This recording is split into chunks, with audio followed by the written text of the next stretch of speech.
Tapi kekayaan mereka tidak ada di hati pun, sedikit sama sekali nggak ada di hatinya. Ya. Jadi hawa nafsunya sudah dihilangkan dari itu. Makanya dunia enak saja datang ke mereka. Karena dunia itu sifatnya, kalau dunia itu ditinggal maka dia berusaha untuk nyari. Dunia itu kalau ditinggal maka dia akan ngejar. Gitu. Tambah ninggalnya tambah nemen, wah tambah ya, ngejarnya tambah luar biasa. Kita tidak pernah dikejar dunia karena memang kita cari dunia. Ya, saya seneng dunia, saya seneng ngelirik teh wong gitu ya. Tidak suka memberi tapi masih suka diberi, nah, gitu ya. Kita kan seperti itu. Bismillahirrahmanirrahim. Alhamdulillah wassalatu wassalamu ala Rasulillah Sayyidina Muhammad bin Abdullah wa ala alihi wa sahbihi wa man wala, la haula wa la quwata illa billah. Pertama sudah. Al-faidatu tsaniyah, faedah yang kedua. Yang kemarin disebutkan wa ta'ammal fi hikayatin ukhra wa dzalika anna Hatim al-Asam kana min ashabi Syaqiq al-Balkhi. Dan angan-anganlah juga di dalam cerita yang lain, yaitu bahwa Hatim al-Asam beliau termasuk murid daripada Syaqiq al-Balkhi, temannya Syaqiq teman murid maksudnya. Teman atau muridnya Syaqiq al-Balkhi rahimahullah ta'ala alaihi ma fasa'alahu yawman, ditanya oleh Syaqiq al-Balkhi si Hatim, qala dia mengatakan sahibtani, kau telah menjadi muridku atau berteman denganku selama 30 tahun. Ma hasalta fiha, apa yang kau hasilkan di dalamnya? Qala hasaltu samaniya fawaid minal ilm, aku selama 30 tahun mendapatkan faedah 8 faedah daripada ilmu. Wahya takfini minhu, dan ini cukup untukku. Li'anni arju khalasi wa najati fiha, karena aku berharap keselamatanku, ya, keberuntunganku, ya sama ya, khalasi wa najati, keselamatanku, fiha, di dalam 8 perkara tersebut, 8 faedah tersebut. Faqala Syaqiq al-Balkhi, mahya, apa faedah tersebut? Qala Hatim al-Asam, al-faidatul ula sudah kita bahas kemarin, yang kedua al-faidatus tsaniyah. Faedah yang kedua yang dihasilkan oleh Hatim al-Asam dari pertemanan atau dari faedah menjadi muridnya al-Imam Syaqiq al-Balkhi rahimahullah taala, inni ra'aitul khalqa yaqtaduna bi ahwaihim wa yubadiruna ila muradati anfusihim. Aku melihat, kata Hatim al-Asam, ini sesungguhnya aku melihat, ra'aitu al-khalqa, melihat makhluk, yaqtaduna bi ahwaihim, yaqtadun artinya iktidak, mengikuti, ya, mengikuti bi ahwaihim, hawa nafsu mereka, hawa. Aku melihat manusia itu kebanyakan mengikuti hawa nafsu, keinginan jiwanya. Wa yubadiruna ila muradati anfusim, dan mereka bergegas ila muradati, untuk memenuhi muradat, iradah, keinginan anfusihim, jiwa mereka. Nafsunya pengen ini langsung bergegas gitu ya, pengen geprek Firdaus langsung ke kamar 9 tanpa mikir sudah, Cak Aldi ya, teleponan langsung, padahal mari makan tadi nambah lagi. Ini ya enggak apalah ya, pokoknya tiap hari. Kalau tiap hari bahaya, itu berarti hawa nafsu betul itu. Atau puasa di siang hari nanti malam mangane ping 3. Wah, ini di atas hawa nafsu ini. Setan wis tinggal, alhamdulillah jana arek iku gitu ya, jadi goda. Wis tergoda sendiri, malah kita sing kewalahan kalau goda. Gitu. Kita kalah sama mereka, kata setan gitu. Ya. Nah, memang manusia seperti itu ya. Hawa nafsu.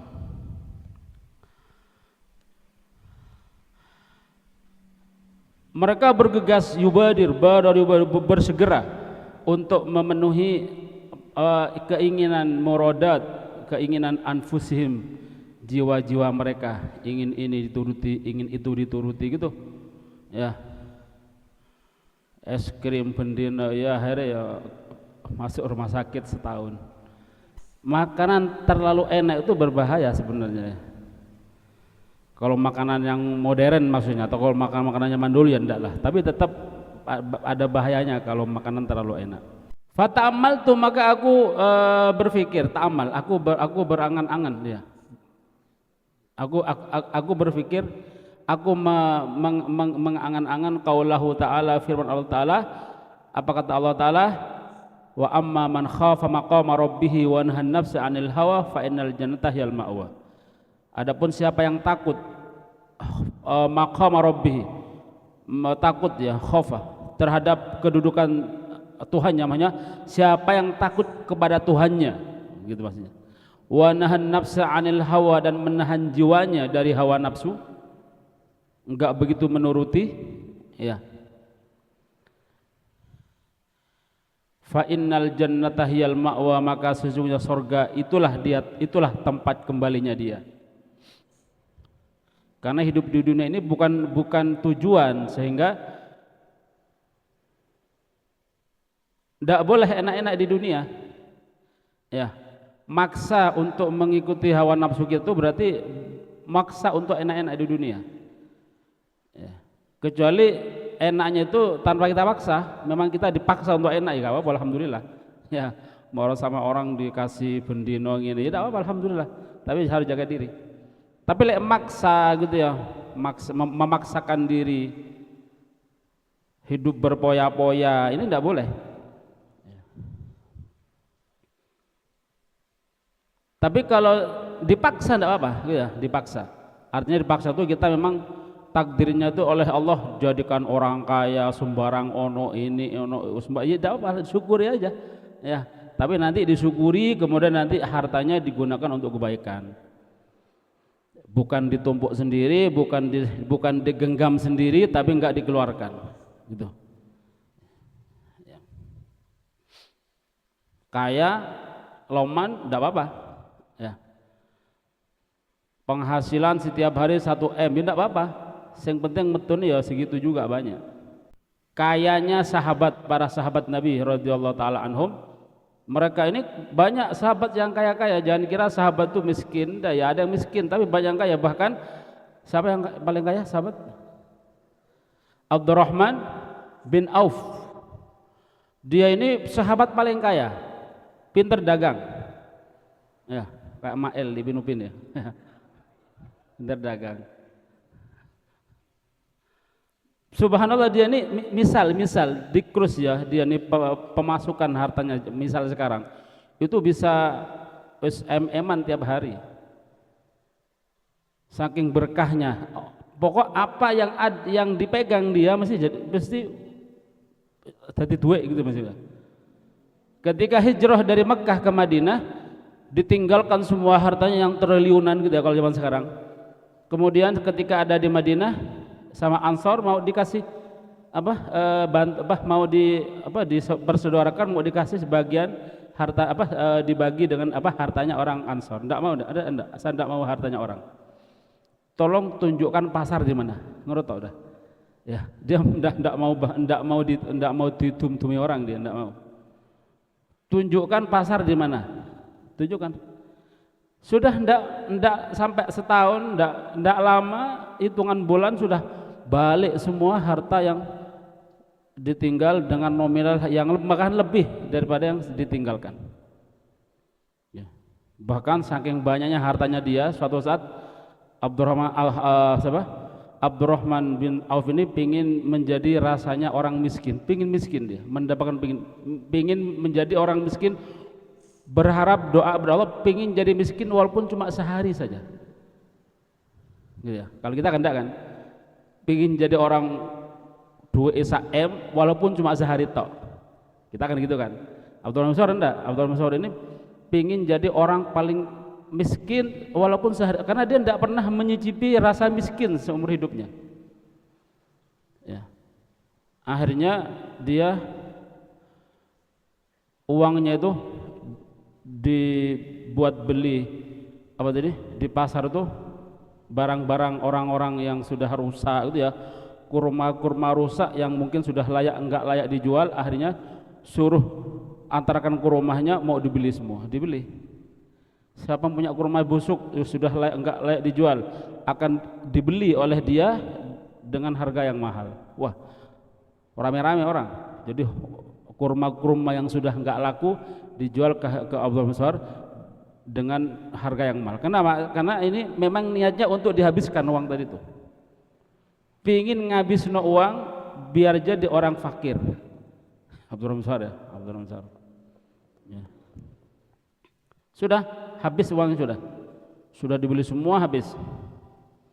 Ya, bos, dia sudah bersyukur, alhamdulillah ya Allah, sekarang saya nggak punya uang. Bos, sekarang saya nikmat jadi orang fakir. Diluk tok.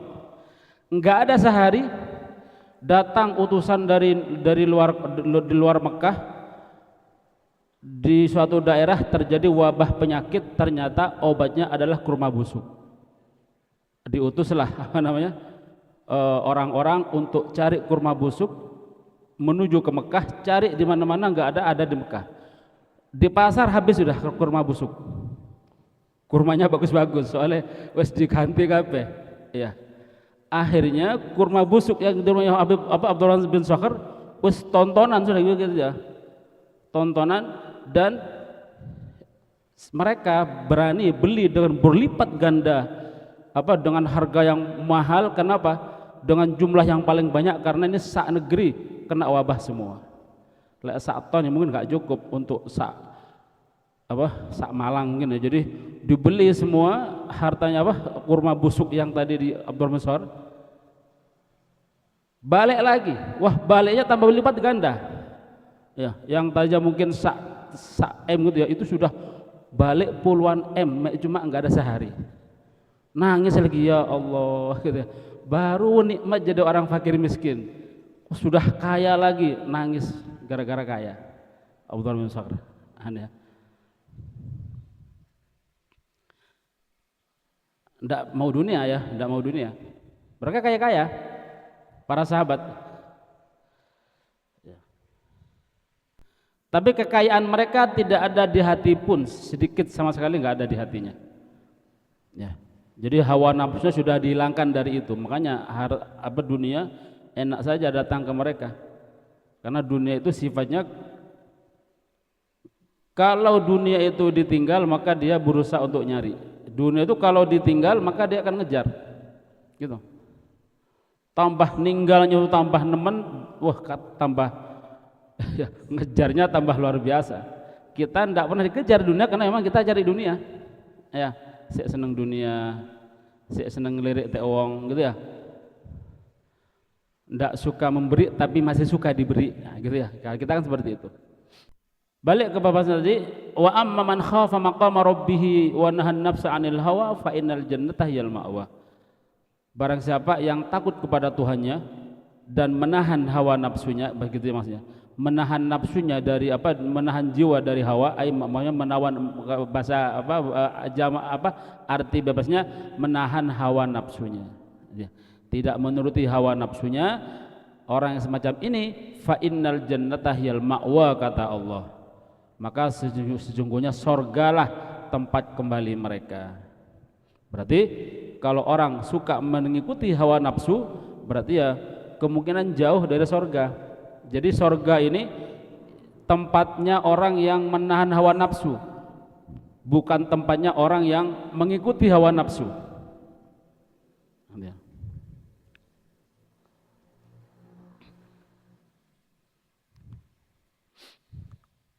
Memang hawa nafsu itu untuk ditentang, bukan untuk diikuti. Paham ya? Hawa nafsu itu Allah menciptakan di jiwa kita itu untuk ditentang, bukan untuk diikuti. Karena setiap hawa nafsu itu biasanya umumnya ada cuma hawa satu nafsu, namanya nafsul mutmainnah, itu coba nanti. Itu prosesnya panjang. Umumnya nafsu itu mesti jelek. Keinginan nafsu mesti jelek biasanya. Ya. Contohnya ya, pingin kalau ada makanan pingin milih yang paling api, ya kan ada orang pingin yang paling welek, enggak anak ini aja. Ada cuma jarang. Orang semacam ini biasanya orang harus tidak nuruti hawa nafsu atau enggak ada nafsu. Tapi kalau hawa nafsunya masih banyak, masih besar di hatinya, ngelirik sing paling enak di langsung apa gitu ya. Atau kalau mulutan di kampung itu ya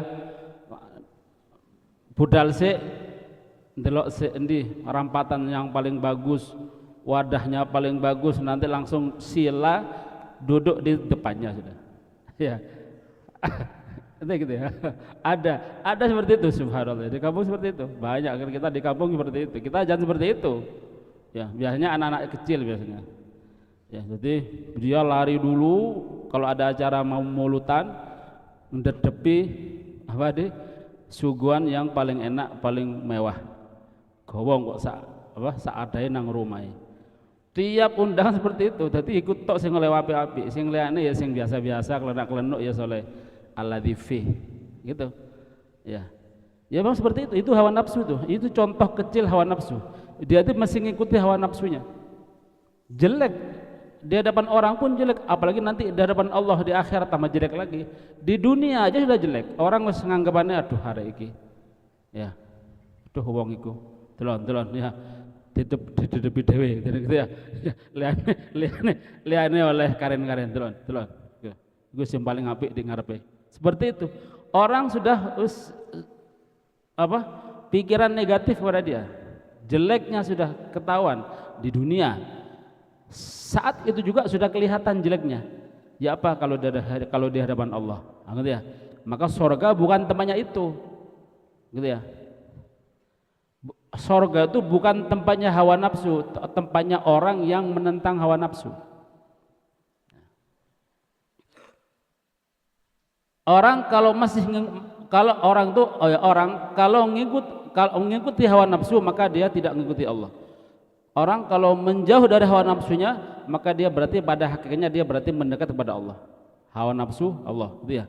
Kalau dia lebih ke hawa nafsu berarti dia menjauh dari Allah. Tapi kalau dia mendekat kepada Allah berarti dia pasti jauh dari hawa nafsunya atau berusaha untuk menentang hawa nafsunya. Dan orang tidak akan sampai kepada Allah kecuali harus meninggalkan hawa nafsunya. Gitu ya. Banyak para akwal ulama mereka ini sampai kepada Allah yaitu dengan apa tadi? Tidak mengikuti hawa nafsu. Misalnya hawa nafsu nyuruh ke timur mesti dia ke barat.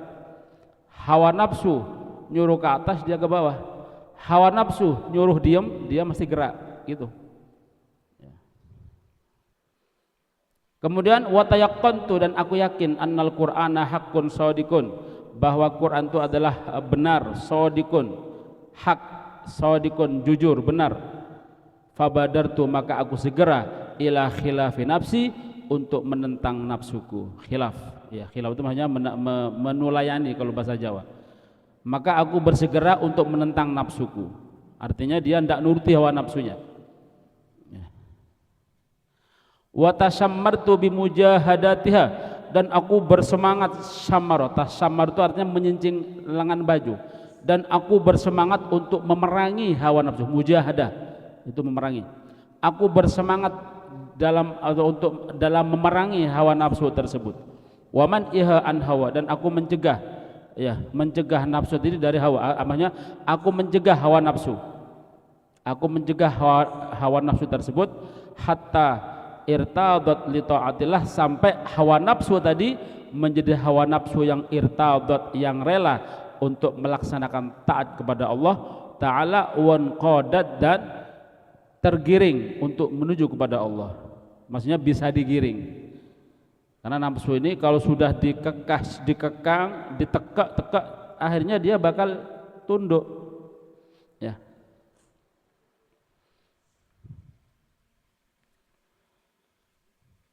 Kalau sudah tunduk maka hawa nafsunya menjadi hawa nafsu mutmainnah. Lah, gitu ya. Proses mutmainnah itu panjang sekali, gitu ya.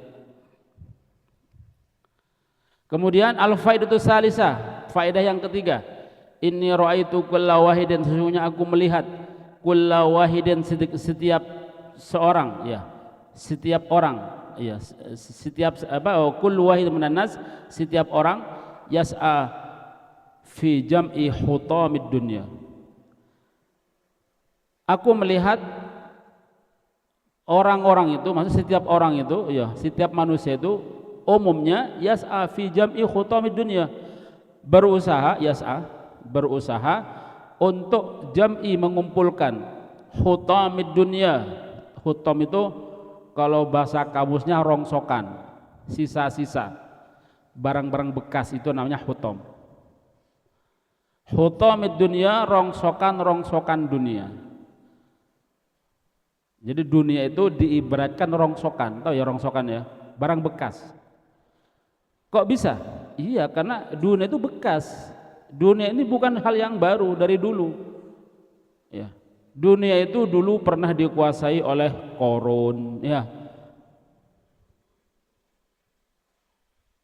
Ada Raja Sulaiman juga penguasa dunia. Jadi dunia sudah dikuasai mereka semua.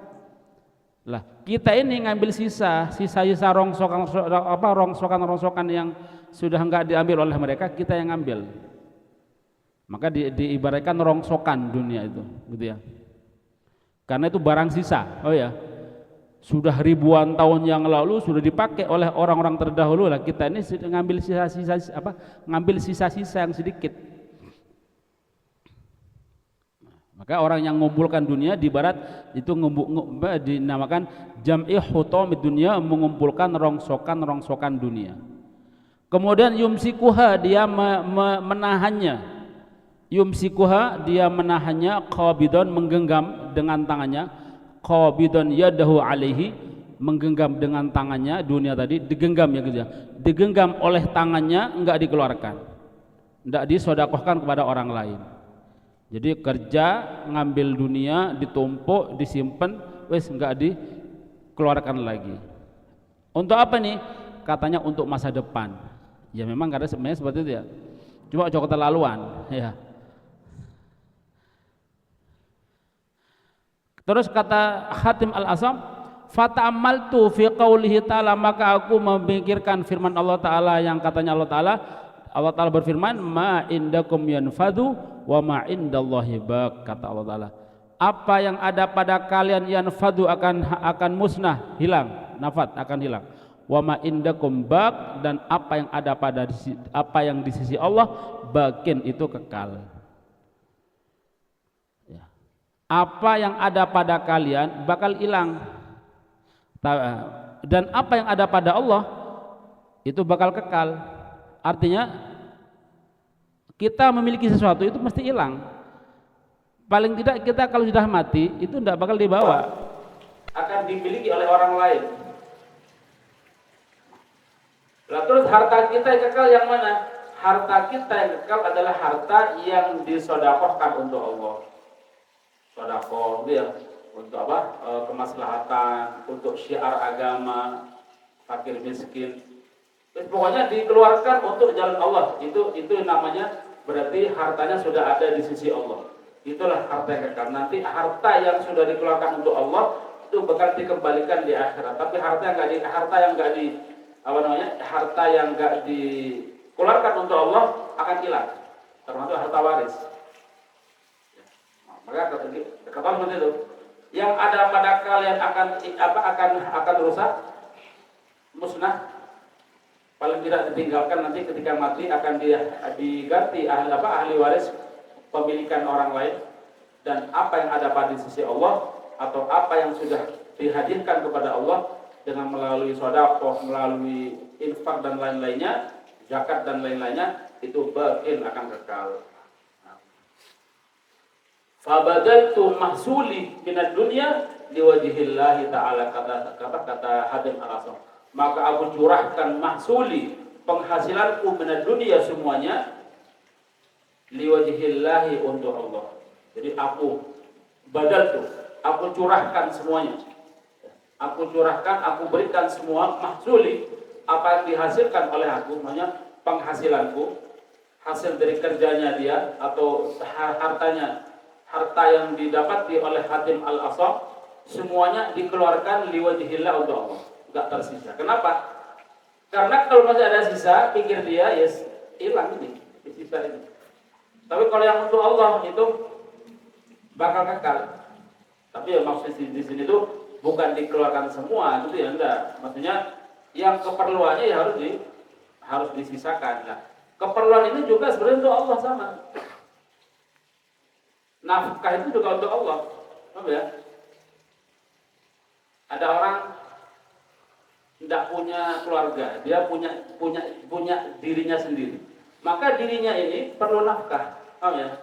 Nah, nafkah untuk dirinya, nafkah normal itu juga untuk Allah sama sebenarnya.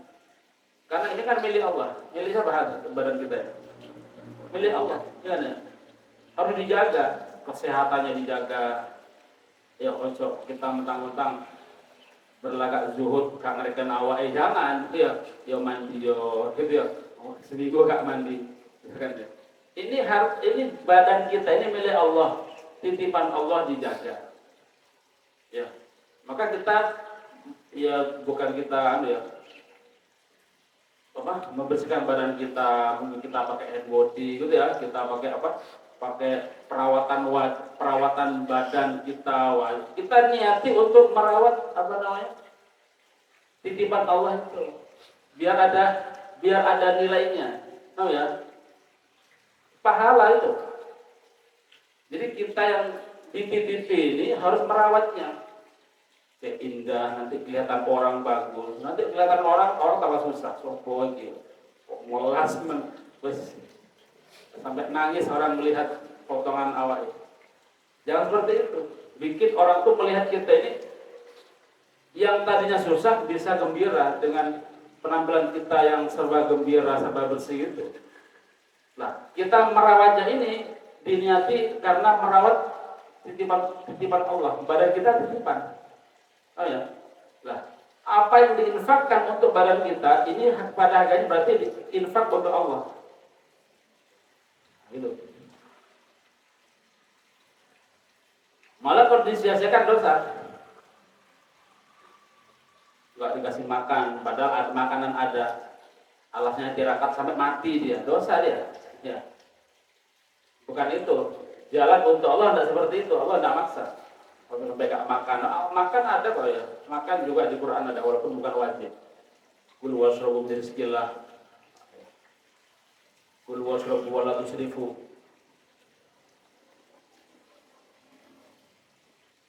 Kalau punya keluarga, ya sama juga. Yang dikeluarkan untuk keluarga itu adalah pada hakikatnya begitu untuk Allah. Paham ya? Infak untuk Allah karena keluarganya juga itu titipan dari Allah.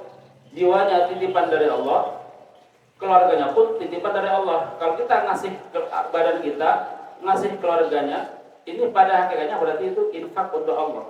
Paham ya? Jadi sedekah. Bukan sedekah itu kadang-kadang kita pikir sedekah itu berarti yang ke masjid dikasihkan orang di jalan-jalan. Itu bukan itu. Iya itu sedekah. Cuma sedekah yang paling afdol adalah sedekah kepada kerabat. Yang paling utama kerabat paling utama yang keluarga sendiri. Anak itu sama kerabat juga anak. Ya.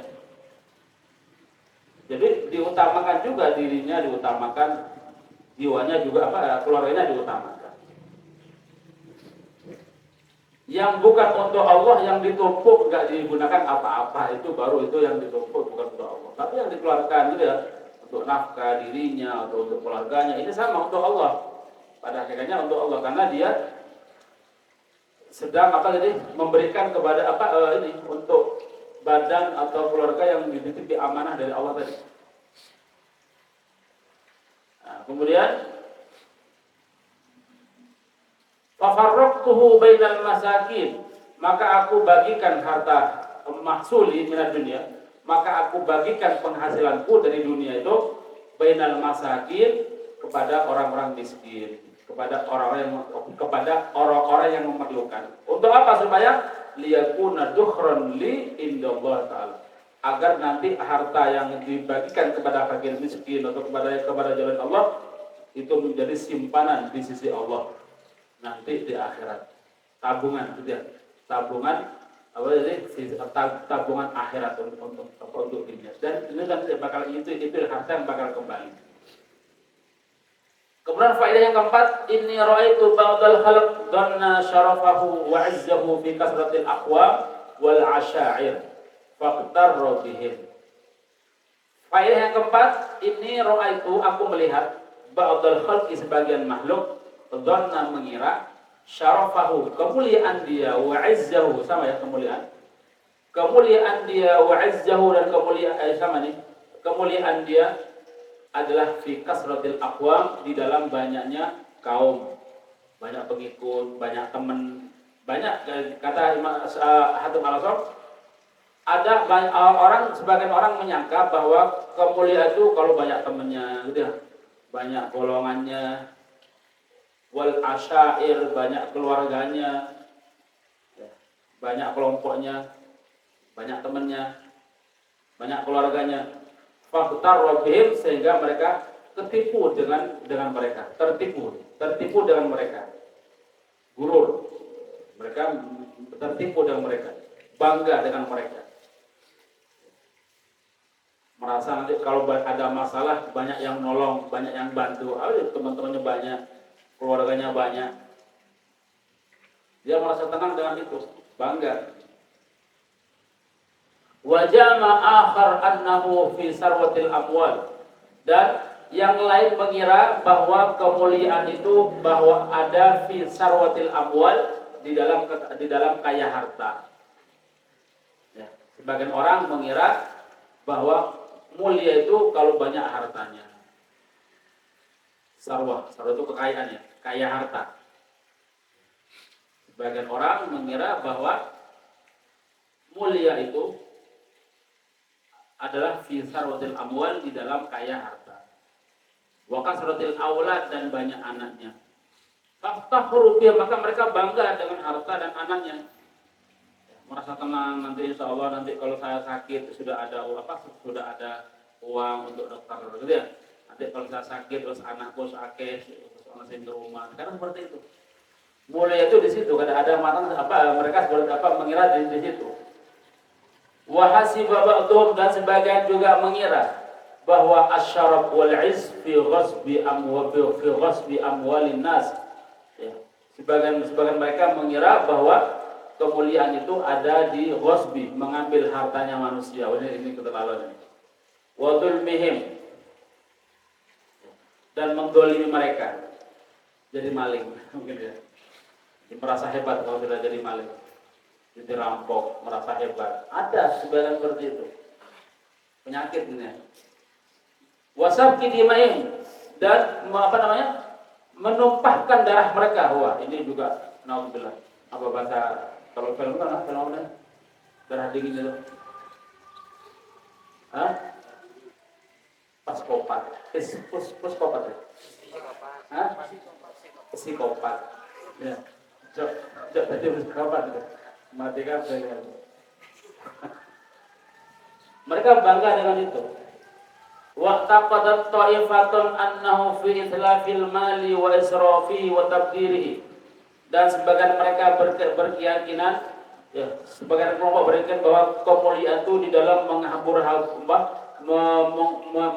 menghabiskan harta dan israf itu memakai berlebih-lebihan dalam harta. Watadbiri, dan memubazirkan harta, gua harta gitu ya. Loh, kalau disedekahkan enggak apa, kalau dibuat-buat gitu ya. Mestinya dia makan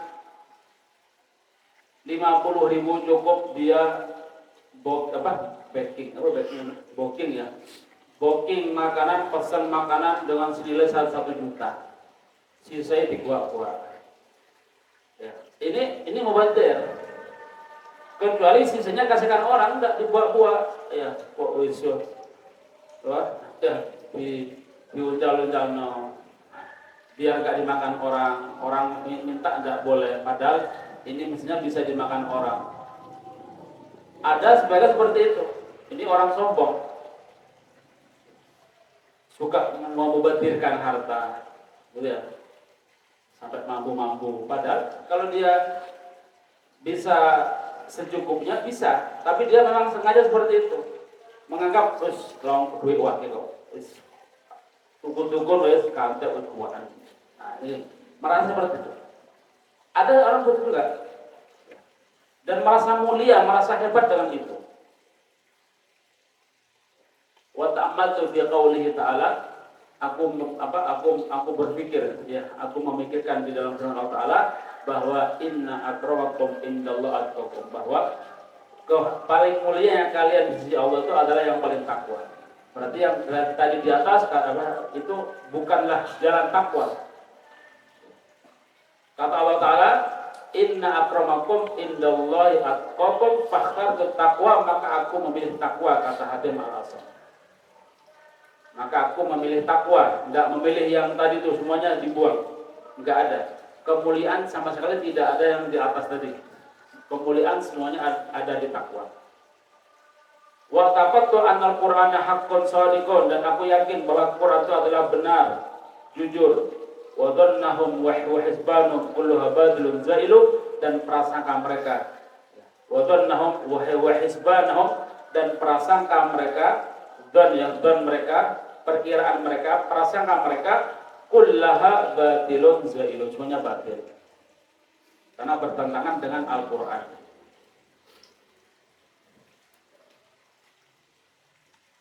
Wallahu a'lam bishawab.